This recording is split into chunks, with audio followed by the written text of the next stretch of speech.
மக்களே, இன்னைக்கு யூஎஃப்சியோட freedom 250 main ஈவெண்ட்ல இலியா டோப்ரியா versus Justin KG ஒரு தரமான ஃபைட்டிங். யாருமே எக்ஸ்பெக்ட் பண்ணாத ரிசல்ட்டை ஜஸ்டின் கேஜி வந்து எல்லாரும் வாயம் உடைச்சி லைட் வெயிட் சாம்பியனா ஆயிருக்காரு. ஸோ அவருக்கு ஃபர்ஸ்ட் ஆஃப் ஆல் கங்க்ராச்சுலேஷன் சொல்லிக்கிடுறேன். ரெண்டாவது விஷயம் என்னன்னா, இலியா டோப்ரியாவுக்கு வந்து நான் ஒரு ரெஸ்பெக்ட் கொடுக்குறேன். என்னடா இவனுக்கு ரெஸ்பெக்ட் கொடுக்குறேன்னு கேட்டீங்கன்னா, ஃபைட்டுக்கு முன்னாடி என்னதான் நான் உன்னை ஃபர்ஸ்ட் ரவுண்ட்லேயே நாக் அவுட் பண்ண போறேன், ஸோ இன்ஸ்டாகிராம் பயோலனா 18க்கு 0ன்ட்டு அந்த மாதிரிலாம் பண்ணி ஓவர் கான்ஃபிடென்ட்டாக இருந்தாலும் கடைசி அவ்வளோ ரத்தம் போகுது.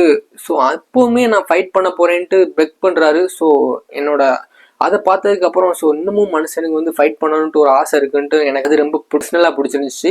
ஸோ ரெண்டாவது விஷயம் என்னன்னா, Justin Gaethje one of the unrated UFC fighter மக்களே. ஸோ இன்னுமே அவரோட ஸ்கில்லு எல்லாமே ஒர்த்தாக தான் இருக்குது.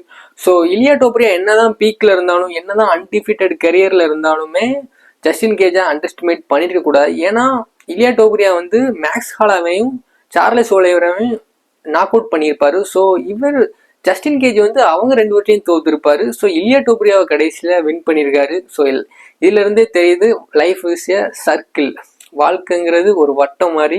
ஸோ யார் எப்படி எந்த நிலைமையிலாலும் வரலாம். ஸோ இந்த மேட்ச்ல பார்த்ததுல யாரையுமே எதுவுமே அண்டர் எஸ்டிமேட் பண்ண முடியாது. ஸோ ரொம்ப அண்டர் எஸ்டிமேட் பண்ணி தோத்தீங்கன்னா அதுல இருந்து வெளியில வரதே ரொம்ப கஷ்டம். ஸோ நான் நம்புறேன் இலியா டோப்ரியா அதுல இருந்து கம்பேக் கொடுப்பாருன்ட்டு. ஸோ என்னன்ட்டு பார்க்கலாம் மக்களே.